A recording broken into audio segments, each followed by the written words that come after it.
Samantala, aprobado ni Pangulong Bongbong Marcos ang 5-year validity ng mga bagong biling sasakyan sa ilang kondisyon. Ginagawa na ang mga panuntunan o patakaran kaugnay niyan. Balitang hatid ni Dano Tingkungko.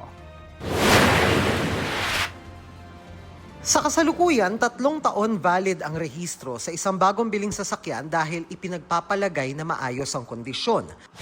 Pero sabi ng Department of Transportation, dahil marami nang may 5 taong warranty at 5 taong alaga sa maintenance ng kasa, iminungkahi nito sa Pangulo na gawing 5 taon na rin ang validity ng rehistro ng mga bagong bili.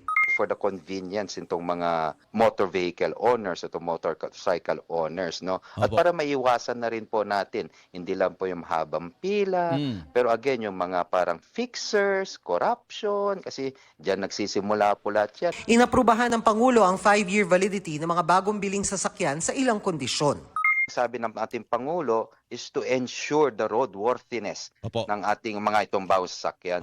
Kaya kami naman po sa DOTR, maglalabas kami po ng department order within the week. Sa ganun, we can ensure not only the roadworthiness, pero yung patakaran at panuntunan how to do it.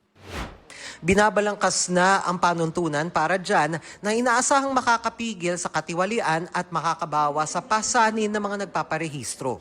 Paglilinaw ng LTO, ang hinihintay nilang patakaran ay mapapakinabangan lang ng mga bibili matapos ito maging epektibo. Yun lang po mga brand new na paglabas po nitong ating 5 years, yung pong magsisimula doon na mga lalabas na mga brand new na sasakyan. Ibig sabihin, kung nabili mo na ang sasakyan bago ipatupad ang bagong patakaran, magpaparenew ka ng rehistro matapos ang 3 taon at required dyan ang smoke emission testing.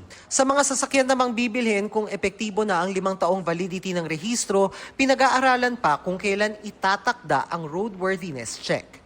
Yun ang fina-finalize namin on the 4th or the 5th year para ma-check na. Pabor kami doon sa mga bawang. Sana madamay naman yung yung kagaya namin yung lumang modelo. Kahit 3 years ulit, wag lang 1 year para makatipid naman kami. At saka ang dami kasi pag pumila ka ngayon, hindi agad nakukuha, babalik ka na naman. Sana masama yung mga lumang modelo na kahit 3 years, maramdaman din po namin yung kaginhawaan din ng pagpaparehistro kasi yearly, mahirap talaga magparehistro, pabalik-balik ka. Minsan, di kaya na isang araw. Dano Tingkungko, nagbabalita para sa GMA Integrated News.